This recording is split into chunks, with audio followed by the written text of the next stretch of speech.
Hello and नमस्ते army, आ गए आप सभी।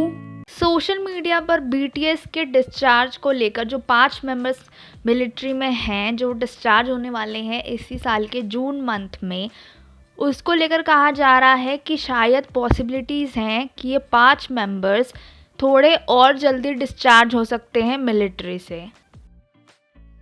जिन और जेहोब तो पहले ही मिलिट्री से डिस्चार्ज हो गए, उन्होंने अपनी कंप्लीट कर ली थी मिलिट्री सर्विस। फिर कंप्लीट करने के बाद में अपनी मिलिट्री सर्विस को फिर उन्होंने डिस्चार्ज लिया मिलिट्री से। लेकिन 5 members V, Suga, Jimin, Jungkook, RM, इन पाँचों को लेकर कहा जा रहा है कि शायद ये मिलिट्री से जल्दी डिस्चार्ज होंगे, जून मंथ से भी पहले। एक रूमर ये भी वायरल हो रही है कि जंगकुक पहले पर्सन होंगे जिन्हें मिलिट्री से और भी जल्दी डिस्चार्ज किया जाएगा और अब उन्हें मिलिट्री में सर्विस करने की ज़रूरत नहीं है। ये न्यूज़ वायरल हो रही है कि बीटीएस में से जंगकुक पहले मेंबर होंगे जिन्हें सबसे पहले मिलिट्री से सस्पेंशन मिलेगा, उसके बाद में बाकी मेंबर्स को मिलेगा। वहीं दूसरी तरफ कुछ लोग ये कह रहे हैं कि सिर्फ ये मीडिया प्ले है, ऐसा कुछ भी ट्रू नहीं है। सेकंड थॉट ये भी है लोगों का कि वहाँ पर जो और भी दूसरे ऑर्डिनरी सोल्जर्स हैं, जो दूसरे सिटीजन्स हैं जो अपनी सर्विस कंप्लीट कर रहे हैं, उनके साथ में इनजस्टिस होगा अगर बीटीएस के 5 मेंबर्स को मिलिट्री सर्विस कंप्लीट होने से पहले डिस्चार्ज कर दिया जाएगा। तो ये भी कहा जा रहा था कि 2020 में एसके पार्लियामेंट में एक प्रपोज़ल दिया गया था कि जो बीटीएस मेंबर्स हैं जिन्होंने इतना कंट्रीब्यूशन दिया है कंट्री में, तो उन्हें मिलिट्री सर्विस में एग्जेम्पशन मतलब छूट दी जानी चाहिए है कि उन्हें कम टाइम की मिलिट्री सर्विस करनी पड़े।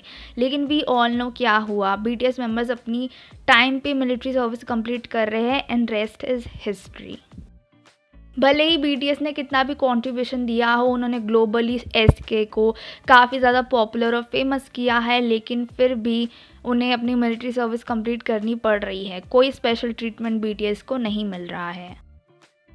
कॉन्स्क्रिप्शन लॉ की वजह से बीटीएस को भी मिलिट्री में जाना पड़ा। अब कॉन्स्क्रिप्शन लॉ क्या होता है, मैं आपको थोड़ा सा आइडिया दे देती हूँ।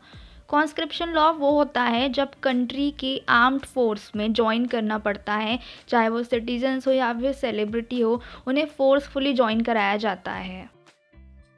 वैसे तो मुझे इस न्यूज़ को लेकर कोई भी रियल प्रूफ नहीं मिले हैं कि ऐसा कुछ भी हो रहा है कि बीटीएस को या फिर जंगकुक को मिलिट्री से जल्दी डिस्चार्ज कर रहे हैं, ऐसा कुछ भी नहीं है। जिन और जेहोब ने भी अपनी मिलिट्री सर्विस कंप्लीट की थी, फिर वो डिस्चार्ज हुए थे, और बाकी के 5 मेंबर्स भी ऐसे ही डिस्चार्ज होंगे जब उनकी मिलिट्री सर्विस कंप्लीट हो जाएगी। ऐसा कुछ भी स्पेशल ट्रीटमेंट उन्हें नहीं दिया जा रहा है। ऐसे ही अपडेट्स को जानने के लिए हमारे चैनल को सब्सक्राइब करें और वीडियो को लाइक करें।